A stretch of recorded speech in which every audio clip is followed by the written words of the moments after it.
In this video, I'm going to show you when you start a meeting, some options that are available to you. So I'm going to go ahead and hit start new meeting. As you can see, it opens up and you can see the different options that you have available to you. Once you open the meeting, if it's you alone in the meeting, either your camera will show up or your login picture will show up here. The first button on your left would be your unmute button. You unmute that so that whatever device you're using to speak, people will be able to hear you on their end. Once you click the small button here, you have a lot of different options depending on how many mics you have connected. As you can see here, I have about 2 mics that I use. I can use the mic that comes with the laptop computer, or I purchased a separate mic that I like to use, and that is what is selected. Your speaker system can be either your external speakers on your computer.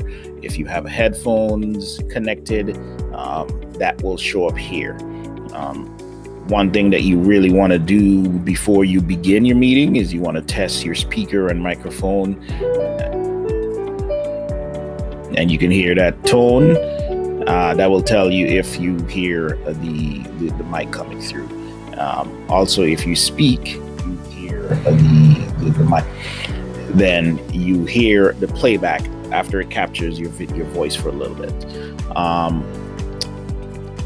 If you're having some difficulty, you can switch to phone audio. Like I indicated in our first video, you'll be able to call in and be able to use that as an option to be able to speak to the audience.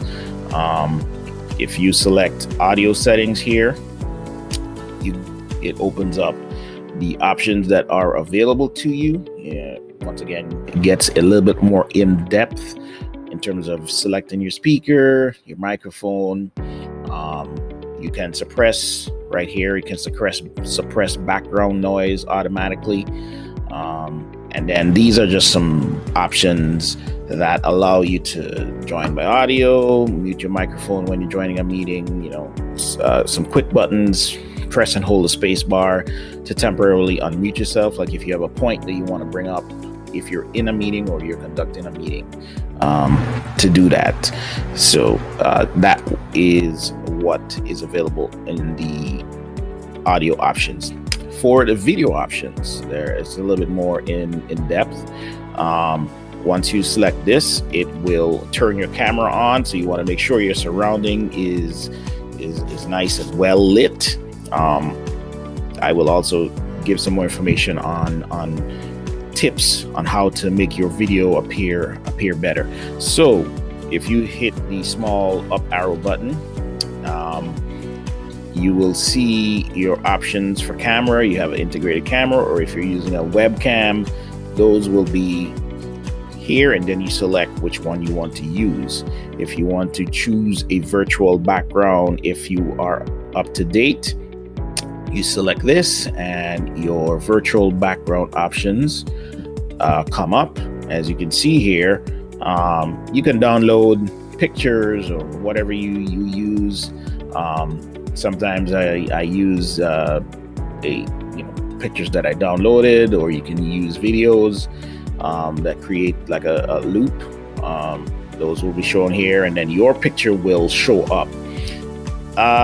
Just a word of caution: you want to make sure if you do this without a green screen, sometimes you can get lost in the background depending on what you do. If you bring your hands up, or if you have a book that you bring up, the book will disappear, and that looks weird. So if you do use backgrounds, make sure you have a solid green, solid blue color behind you, so that the camera can focus on that. And that way, when you select the option for the background or filters, it shows up. And then like if you happen to have a book that you're reading out of and you want to show the camera or show the pages to the kids, you can do that. That's in depth for the background of filters. If you also click here to go to video settings, there's a couple things, options available to you. You can touch up your appearance, adjust for low light. You can do it auto or manual, or also you can have the participant display names on their videos. Turn off your video when you're joining a meeting, just in case you want to make sure you're right and everything's in place before you join the meeting, and let everyone see what's going on. You can hide people who do not turn on their videos, but then you don't have the ability to see them during the meeting. So I do not select this option, so I want to see everyone. If just per chance they may not have the ability to join with a video, but they listen and can contribute via the audio devices, then they still can join the meeting. There are some other options here that you may or may not have, depending on if you have a paid account. If you hit this advanced button, these options you may not need to adjust, because you may not be doing heavy processing work with Zoom. So just leave these as selected if they are selected as default. All right. Next, you see you have your security button at the bottom. When you hit the security button, you can see options that are available to you. For instance, if you know you're inviting 5 people and all 5 people are in your meeting, you can lock the meeting. That means no one else has the ability to join the meeting, whether or not they have the passcode and your meeting ID. As indicated earlier in our first video, we said that it is mandatory that you enable the waiting room, because it allows people to come in. You can see who is in the meeting. If you don't recognize the name, you can do a private chat to everyone in the meeting room and send them a message to have them identify themselves, like if they come in with a name that you do not recognize. And that is helpful in kind of filtering out people who maybe want to spoof your meeting.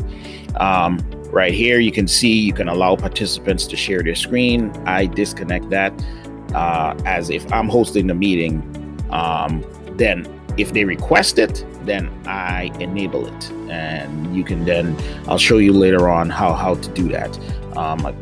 As indicated, you can allow participants to chat, rename themselves, or unmute themselves.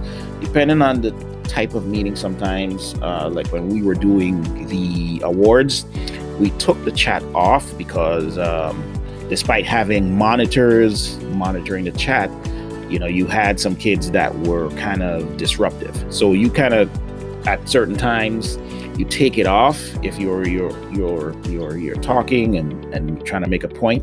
And then if there's a moment for interaction between the participants and the instructors or hosts, you can reselect that and allow them to chat to each other.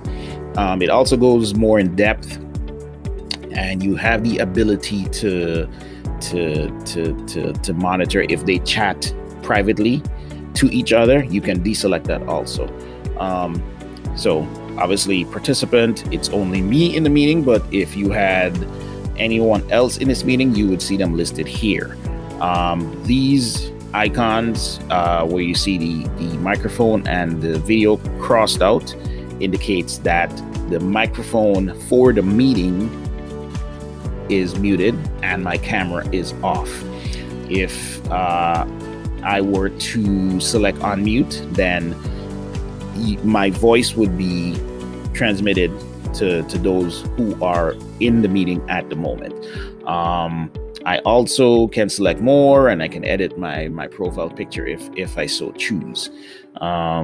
Here you have some prompts to be, if during the meeting you can agree, say no, go slower, go faster.